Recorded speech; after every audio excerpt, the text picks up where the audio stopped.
Welcome back to Lecture 2 of The Great Dictators, Study in Love and Hate.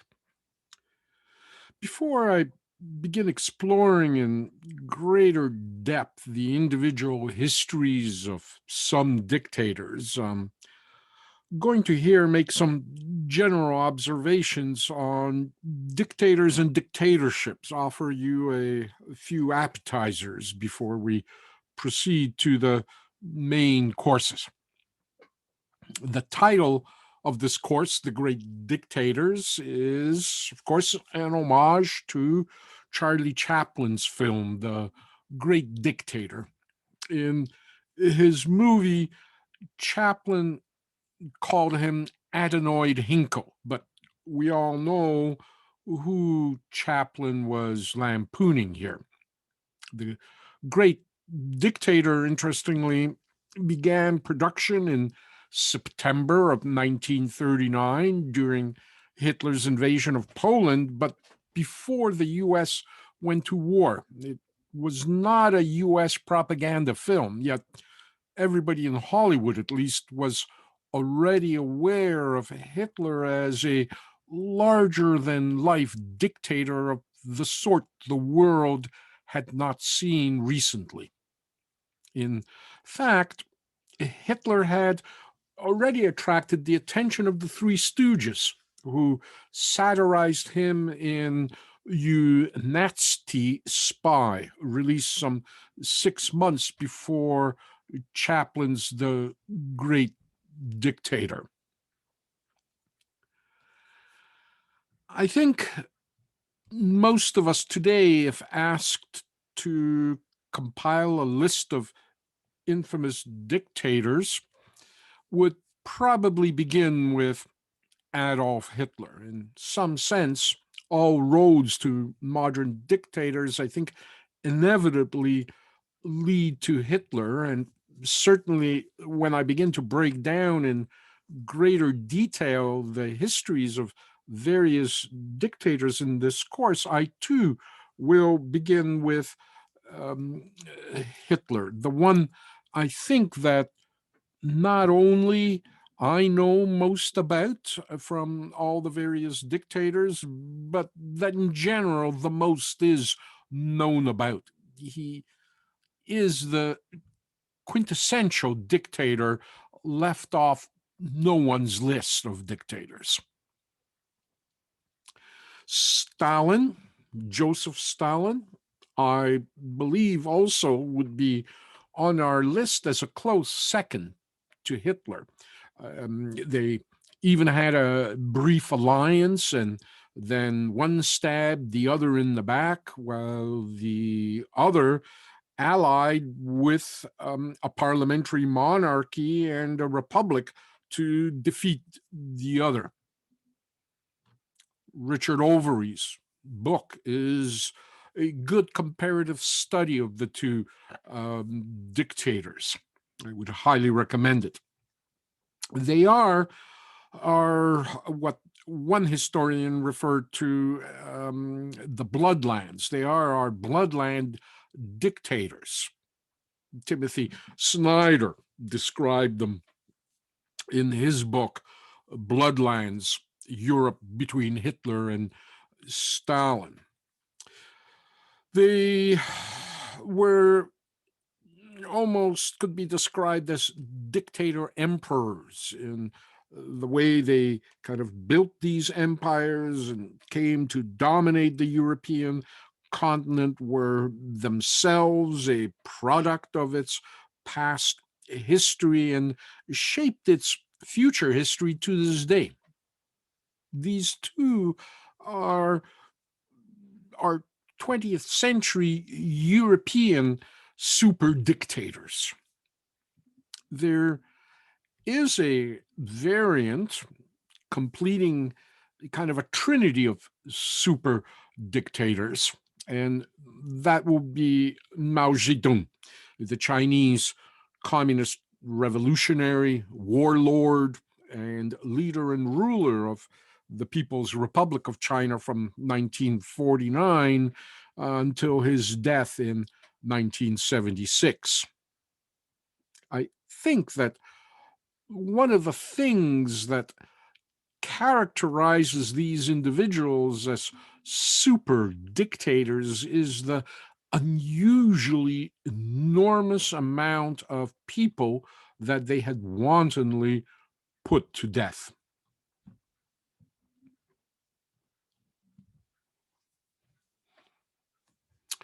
For all our hate and condemnation of Hitler, from that super dictator trinity, he murdered the least amount of people, 17 million.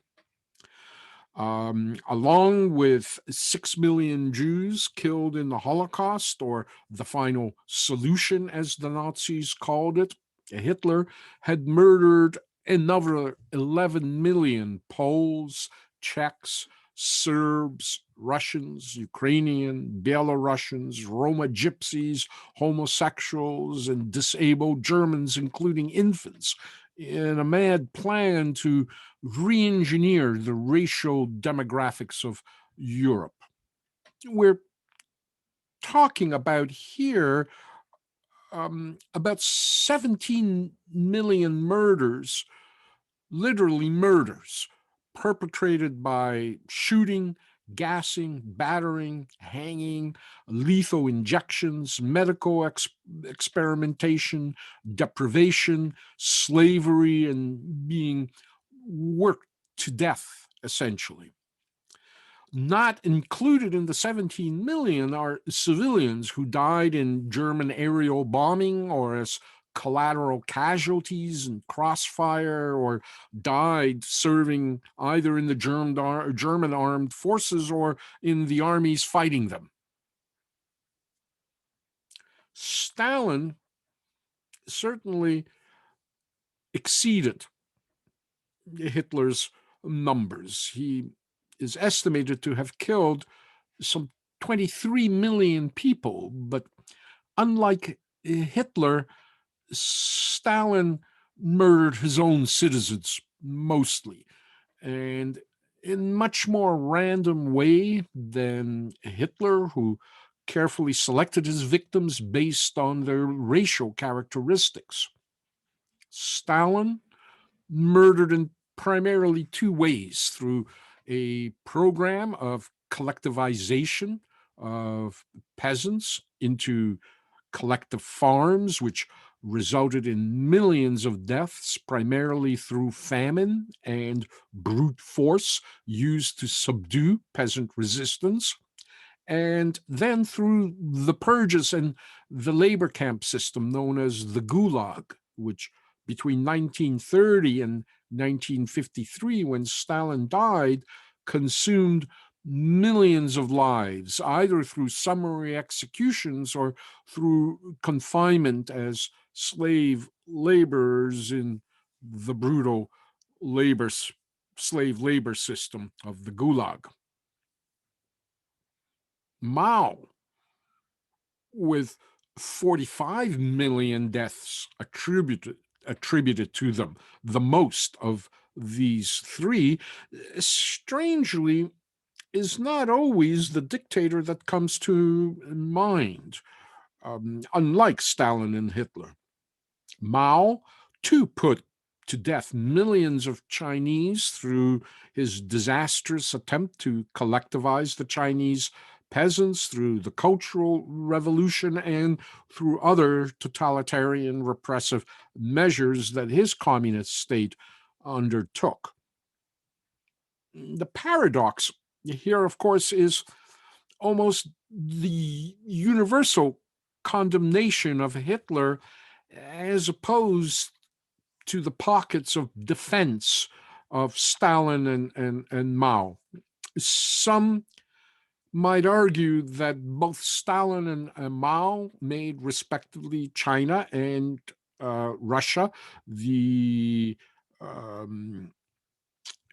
powerful nations that they became, albeit at the cost of millions of lives, that Stalin industrialized Russia while Mao threw off the colonial domination um, that was oppressing China and set it on the path of the sovereign economic superpower it now has become today.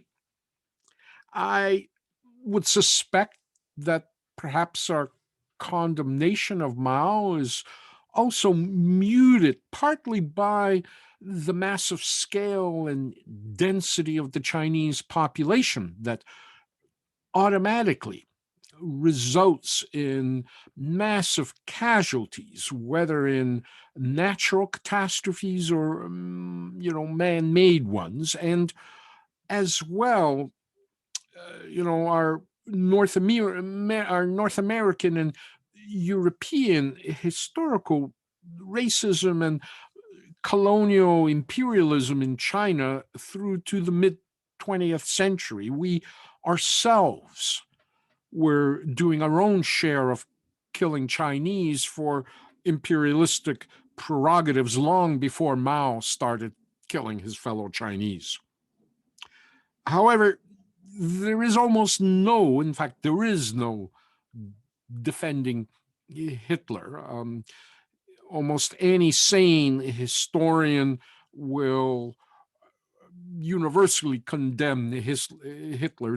There is no other side to the Hitler regime.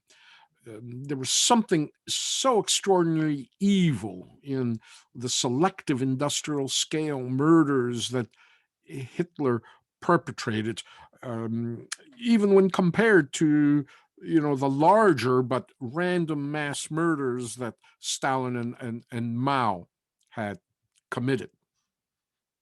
And so it's an irony that while Hitler killed far less people than Stalin and Mao, Hitler and Nazi memorabilia is banned on eBay, while Stalin and Mao memorabilia is sold freely without hardly a raised eyebrow.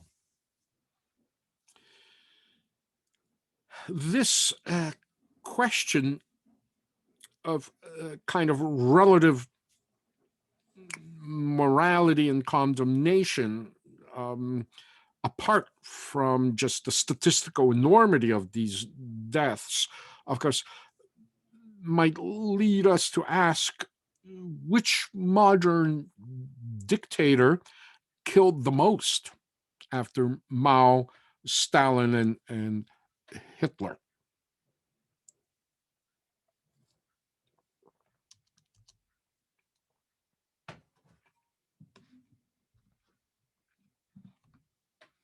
How many of you can identify this dictator responsible for the genocidal murder of some 15 million people from 1885 to 1908, a mere 2 million less victims than Adolf Hitler? You're looking, of course, at King Leopold II of Belgium, who, while he was a constitutional monarch in Belgium, was the absolute dictator overlord of the Belgian colonized Congo, where he personally invested his own fortune into rubber production and cruelly forced millions of Congolese into slavery. The modern Belgium rubber industry slave plantations were among the cruelest in the annals of slavery, where slaves were routinely punished by the amputation of their hands for disobedience or for not working hard enough. It's the Belgian Congo that inspired Joseph Conrad's book, The Heart of Darkness, which in turn will inspire Francis Ford Coppola's movie about the Vietnam War, Apocalypse Now. And Belgian slavery is particularly cruel when you compare it to, say, American slavery. Um, Belgian slaves were essentially captured by the Belgians. They were conquered, while, of course, American slaves were bought. And one cannot imagine a American slave owner amputating the hands of his valuable property in the way the Belgians wantonly mutilated the slaves who they had conquered. But yet, Leopold doesn't come to mind when we think of the kind of dictators of our modern epoch. I think partly it's a kind of Eurocentric point of view of history. Leopold II and his murder of Africans was obscure in our popular consciousness until relatively recently, when Adam Hochschild's book from 1998, King Leopold's Ghost, explored that long forgotten genocide in the Congo at the hands of the Belgians. Although I should say that at that time, there were movements opposed to Belgian slavery, and there were, public condemnation of it. But today, it's long forgotten, and Hochschild's book kind of revives that history that had been forgotten over the century.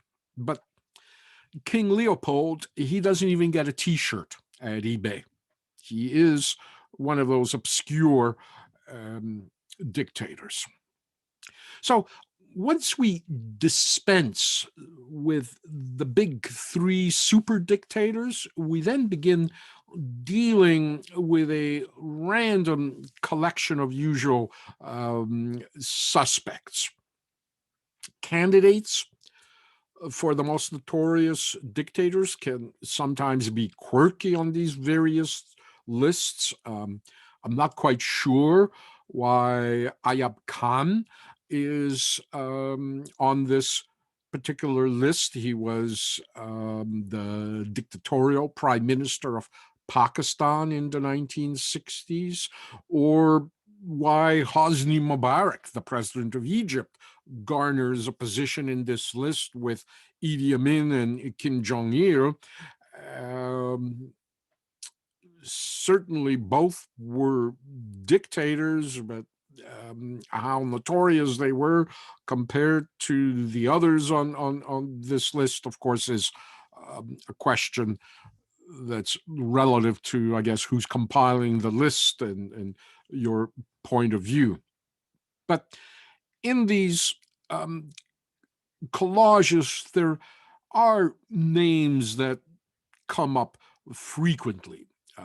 Saddam Hussein, the North Koreans, Kim Il-sung and Kim Jong-il, Idi Amin, Muammar Gaddafi, Manuel Noriega, Francesco Franco, Bashar al-Assad, Nicolae Ceausescu, Slobodan Milosevic, Putin.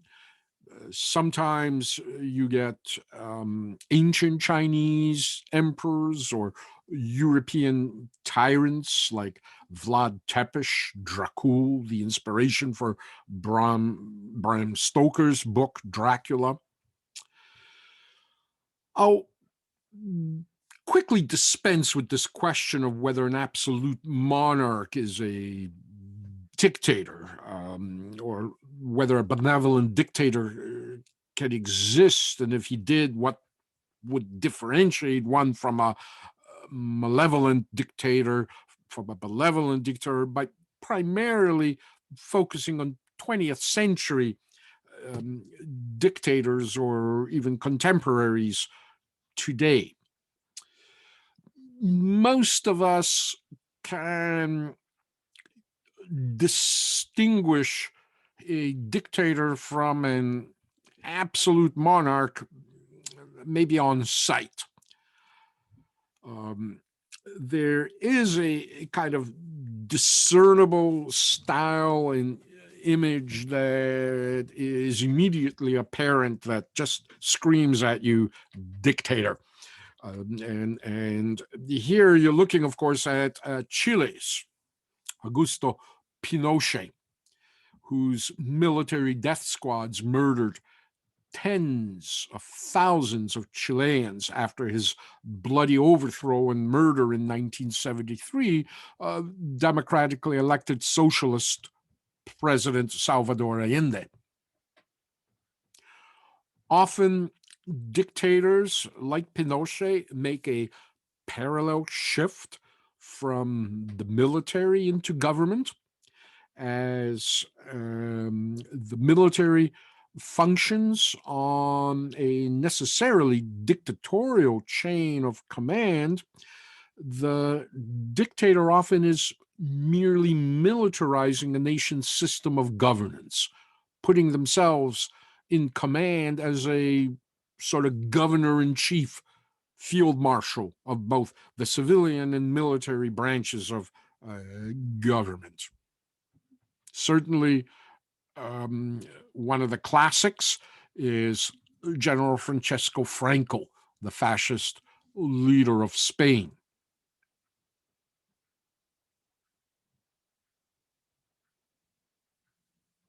Franco was seen not only the protector of the civil order in Spain, but as well its religious order.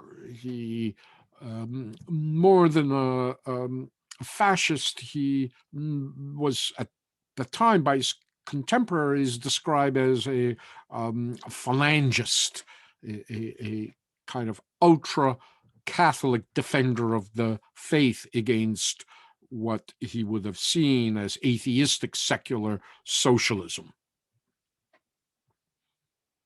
In the same way, Colonel Muammar Gaddafi became one of the earliest Islamic militants, promising to protect Libya's Islamic heritage from the kind of depredations of colonial rule in Libya.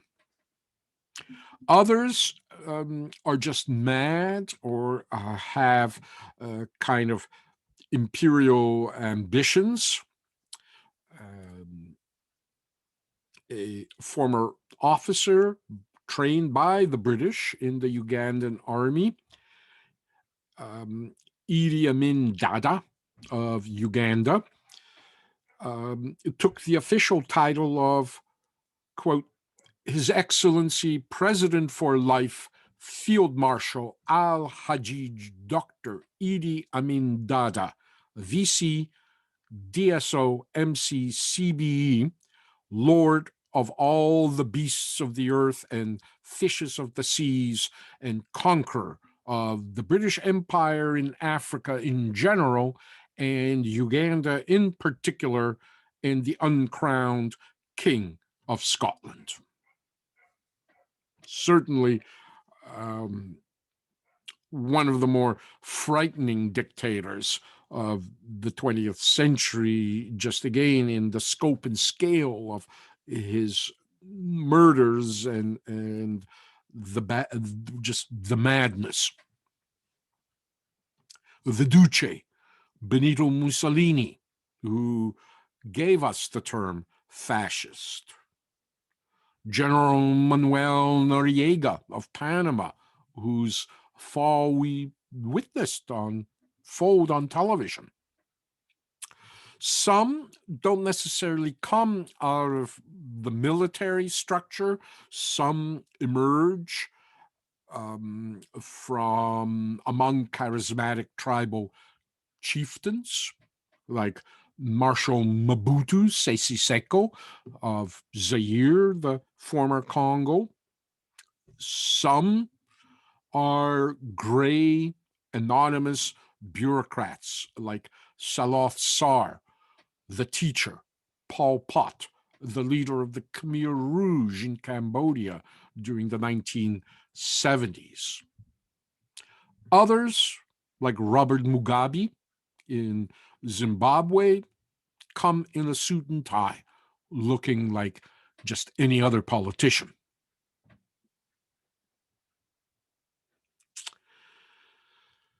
The term dictator is actually a very old formal term, and it merges out of an official title used in ancient Rome. A dictator was a magistrate of the Roman Republic entrusted with special powers, the full authority of the state to deal with a military emergency or to undertake a specific duty. All other magistrates were subordinate to his imperium, and the right of plebeian tribunes to veto his actions or of the people to appeal from them was extremely limited. The dictator traditionally had a symbol of office and power, a magistrate's fasces, which translates from Latin into bundle. It consisted of a bundle bound often in red ribbon of birch rods binding an axe, symbolizing strength through unity. It's the origin of the term fascism, after Mussolini in the 1920s named his party after the fascists, the National Fascist Party, and incorporated it in the symbol of fascist Italy. Formal dictatorships in ancient Rome were actually regulated constitutionally. We might describe them as benevolent or democratic dictatorships, paradoxically, because, as I said, they were constitutionally regulated. In order to prevent a dictatorship from threatening the state itself, several limitations were put upon its powers. A dictator could only act within his intended sphere of authority and was obliged to resign his office once his appointed task had been accomplished or at the expiration of 6 months. The practice of appointing dictators went into abeyance in Rome after the Punic Wars ended in 201 BC. It would be first revived about 120 years later by Lucius Cornelius Sulla Felix in 82 BC during the Civil War, when he was appointed dictator legibus or legibus faciendis, dictator for the making of laws and for the settling of the Constitution.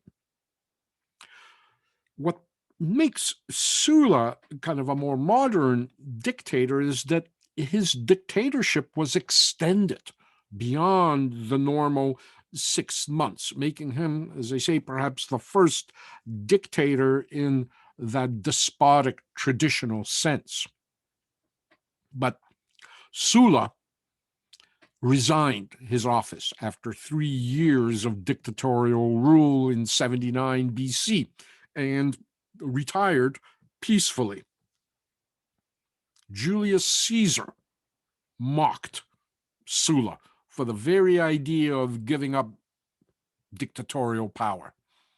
And of course, when Julius Caesar seized it by threat, in 49 BC, he held dictatorial power before he had to be removed by force of assassination. He held it for 5 years until Roman senators killed him. And of course, it's in the wake of the dictatorship of Julius Caesar that we begin to see a parsing of the term dictator. While Julius Caesar was formally a dictator, held that office, he was accused by the Romans in opposition of being a tyrant and was eventually murdered in the Senate chamber. The term tyrant, tyrannos, like dictator, had a simple constitutional meaning at one time. In its original Greek, tyrannos meant monarch. But in Rome, tyrant became a term signifying a dictator who had overstepped his constitutional powers. And the Romans developed several definitions or categories of tyranny and tyrants. The tyrannus was basically an illegitimate ruler, but a tyrannus abscotitulu was a tyrant without a title, or how we would refer to perhaps today as a usurper. And then you as well had tyrannus in regimine, which was a tyrant by virtue of oppression, someone who had forced themselves onto the people. And so what the conspiring Roman senators did when they assassinated Julius Caesar was characterized as tyrannocida pro bono publica, the murder, the killing of a tyrant for the public benefits, for the public welfare, for the good of the public. Tyrannocida pro bono publica. And of course, for those of you who took my courses on terrorism, we know that, of course, one large part of terrorist movements is, of course, the assassination of leaders or the assassination of those who are claimed to be tyrants. And so there is a long, in Western civilization, discussion of a person's obligation to kill a tyrant or to kill a dictator as a public service, pro bono. And of course, proscriptions on it as well, particularly starting from the medieval period, where we begin to see a kind of world order that protects those in privileged classes, both the leaders and the aristocracy itself.